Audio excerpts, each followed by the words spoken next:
ഓം നമോ ഭഗവതേ വാസുദേവായ. ഓം ശ്രീകൃഷ്ണ പരമാത്മനേ നമഃ.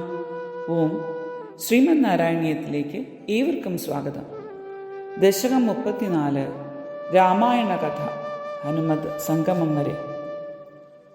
സൂര്യവംശത്തിലെ പ്രധാനപ്പെട്ട 2 കഥകൾ മാത്രമേ മേൽപ്പത്തൂർ വർണ്ണിച്ചിട്ടുള്ളൂ: അംബരീഷ ചരിതവും ശ്രീരാമചരിതവും. ഭഗവത് പാർഷദന്മാരായ ജയവിജയന്മാർക്ക് സനകാദികളുടെ ശാപം നിമിത്തം അസുരയോനിയിൽ ജനിക്കേണ്ടതായി വന്നു. എന്നാൽ സംരംഭയോഗം അഥവാ വിദ്വേഷഭക്തി അവലംബിച്ച് 3 ജന്മം കൊണ്ട് ശാപം തീർന്ന് വീണ്ടും ഭഗവത് സന്നിധിയിൽ എത്തിക്കൊള്ളുവാനായി ഭക്തവത്സലനായ ഭഗവാൻ അവരെ അനുഗ്രഹിച്ചിട്ടുണ്ടായിരുന്നു. അവരുടെ ആദ്യ ജന്മത്തിൽ ഹിരണ്യാക്ഷനെ യജ്ഞവരാഹസ്വരൂപനായും ഹിരണ്യകശിപുവിനെ നരസിംഹമൂർത്തിയായും അവതരിച്ച് ഭഗവാൻ നിഗ്രഹിച്ചു.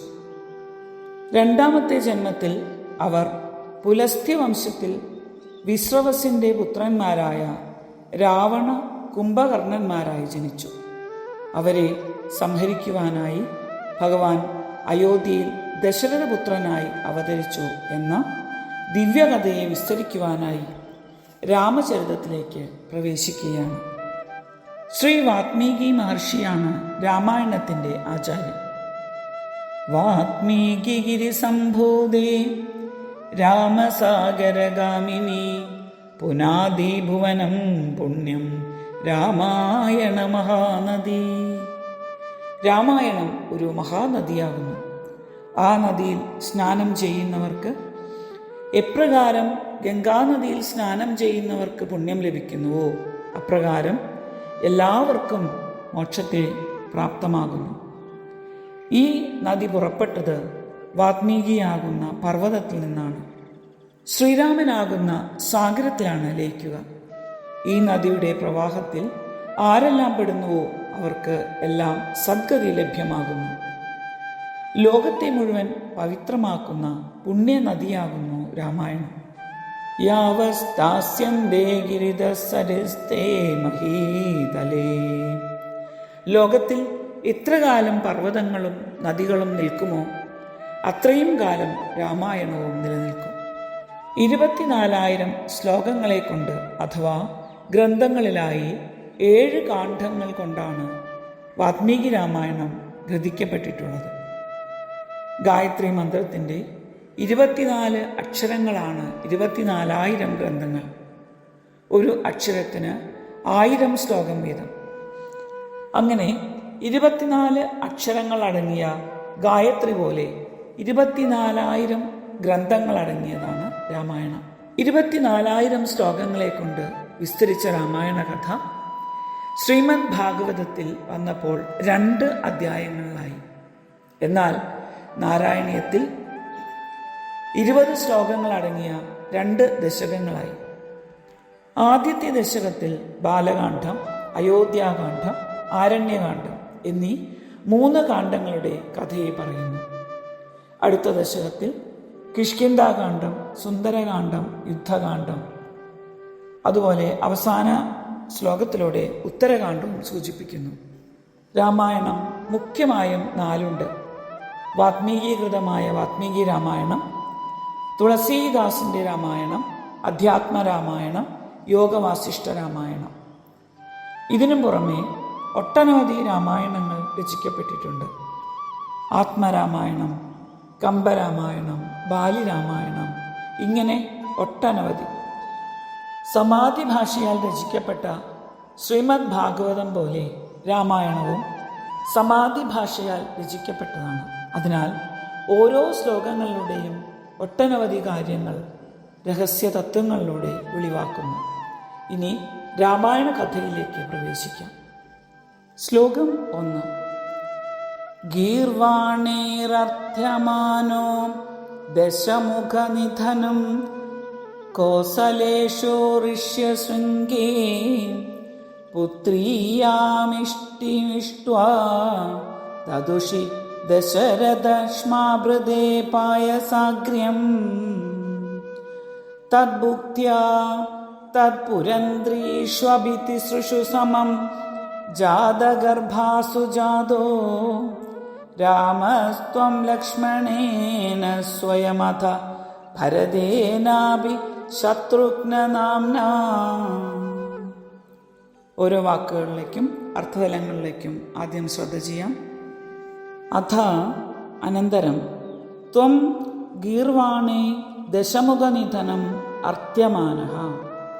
അങ്ങ് ദേവന്മാരാൽ രാവണ നിഗ്രഹത്തെ പ്രാർത്ഥിക്കപ്പെട്ടവനായിട്ട് കോസലേഷു ഋഷ്യശൃംഗേ പുത്രിയാം ഇഷ്ടിം ഇഷ്ട്വാ. ഉത്തര കോസല രാജ്യത്തിൽ, അതായത് അയോധ്യയിൽ, ഋഷ്യശൃംഗ മഹർഷി പുത്രികാമേഷ്ടിയെ ചെയ്തിട്ട് ദശരഥശ്മാഭൃതേ പായസാഗ്ര്യം ദദുഷി. ദശരഥ മഹാരാജാവിനായിക്കൊണ്ട് ശ്രേഷ്ഠമായ പായസചരുവിനെ ദാനം ചെയ്ത സമയം തദ്ഭുക്ത്യ അതിൻ്റെ ഭക്ഷണം ഹേതുവായിട്ട് സമം ജാതഗർഭാസു ത്രിഷുസു തത്പുരന്ത്രീഷു അഭി. ഒരേ കാലത്തിൽ ഗർഭം ധരിച്ച ആ 3 രാജപത്നിമാരിലും സ്വയം രാമ ഭരതേന ലക്ഷ്മണേന ശത്രുഘ്നനാംന അഭി ജാതഃ. സ്വയം ശ്രീരാമനായി ഭരതനോടും ലക്ഷ്മണനോടും ശത്രുഘ്നനോടും കൂടി അങ്ങ് അവതരിച്ചു. പണ്ട് രാക്ഷസ ചക്രവർത്തിയായ രാവണൻ 3 ലോകങ്ങളിലുള്ളവരെയും പീഡിപ്പിച്ചുകൊണ്ടിരുന്നു. രാവണന്റെ ഉപദ്രവം സഹിക്കാൻ വയ്യാതെ വന്നപ്പോൾ ബ്രഹ്മാവ് തുടങ്ങിയ സകല ദേവന്മാരും ഭൂമിദേവിയോടൊപ്പം പാലാഴിയിൽ ചെന്ന്, അല്ലയോ ഗുരുവായൂരപ്പ, അങ്ങയോട് ആ ദുഷ്ടനെ നിഗ്രഹിക്കുന്നതിനായി അപേക്ഷിച്ചു.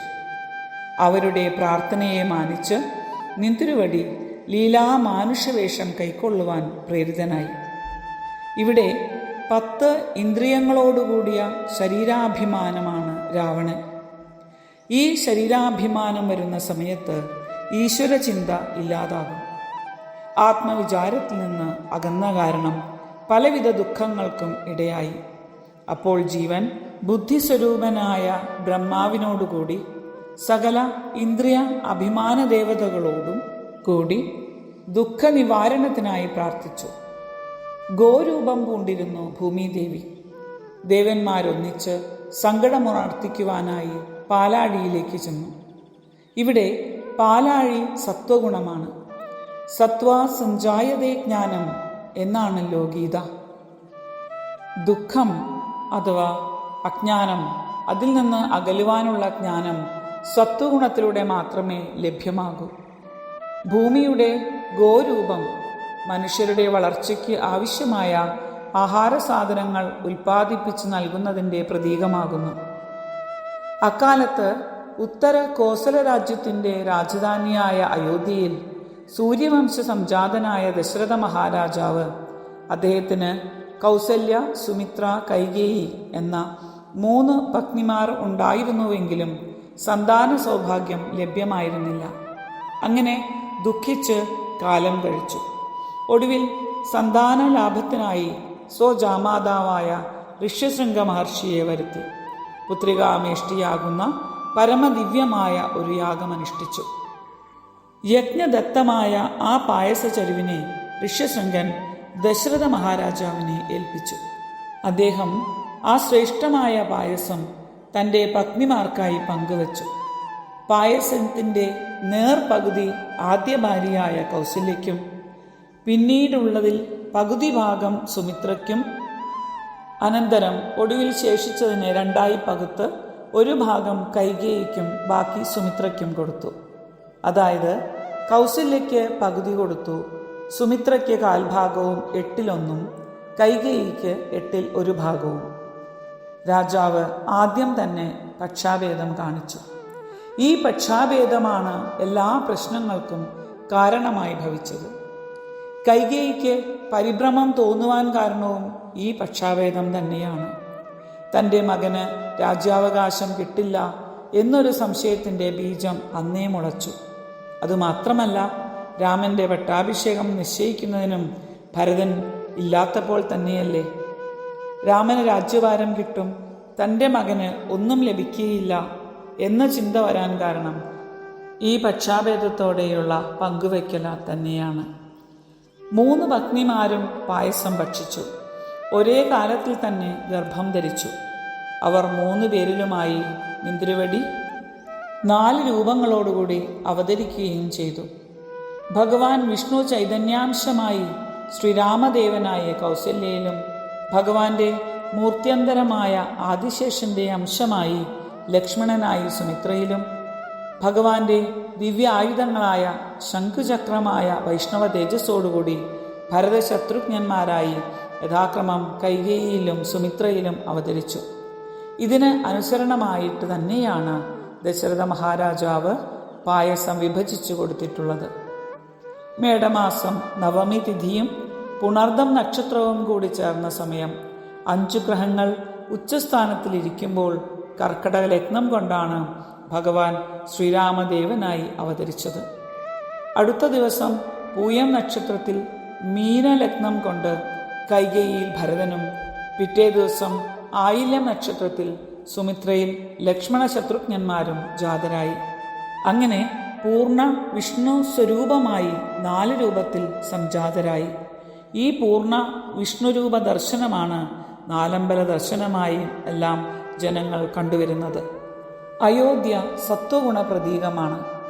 ആരുടെ അന്ധകരണത്തിൽ യുദ്ധമില്ലയോ, അതായത് കാമക്രോധാദികൾ ഇല്ലയോ, അവരിൽ രാമന്റെ അനുഭവമുണ്ടാകുന്നു. ദശരഥൻ എന്നാൽ ഒരേ സമയത്ത് 10 തേരിലിരുന്ന് 10 ദിക്കിലേക്കും സഞ്ചരിക്കുവാൻ അഥവാ യുദ്ധം ചെയ്യുവാൻ കഴിവുള്ള 10 ഇന്ദ്രിയങ്ങളുടെ ആവാസ കേന്ദ്രമായ മനുഷ്യ ശരീരമാകുന്നു. അദ്ദേഹത്തിൻ്റെ 3 പത്നിമാർ 3 പ്രകൃതി ഗുണങ്ങളുടെ പ്രതീകങ്ങളാകുന്നു. സത്വഗുണം, രജോഗുണം, തമോ ഗുണം എന്നിങ്ങനെ ഈ 3 ഗുണങ്ങളുടെ ശക്തിരൂപങ്ങളാകുന്നു ഇച്ഛാശക്തി, ജ്ഞാനശക്തി, ക്രിയാശക്തി. കൗസല്യ, സുമിത്ര, കൈകേയി എന്നിവർ. ഇതുകൂടാതെ രാമായണത്തിൽ 3ന്റെ അതായത് തൃത്വത്തിൻ്റെ പ്രതീകത്തെ ധാരാളം കാണാം. രാമായണം കഥ നടക്കുന്നത് 3 സ്ഥലത്താണ്: അയോധ്യ, ലങ്ക, കിഷ്കിന്ധ.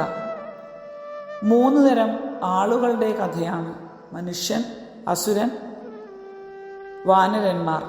3 ഗുണങ്ങളുടെ പ്രതീകങ്ങളും നമുക്ക് കാണാം. അയോധ്യ സത്വഗുണ പ്രതീകമാകുന്നു, ലങ്കയോ രജോ ഗുണ പ്രതീകം, കിഷ്കിന്ധ തമോ ഗുണ പ്രതീകവും.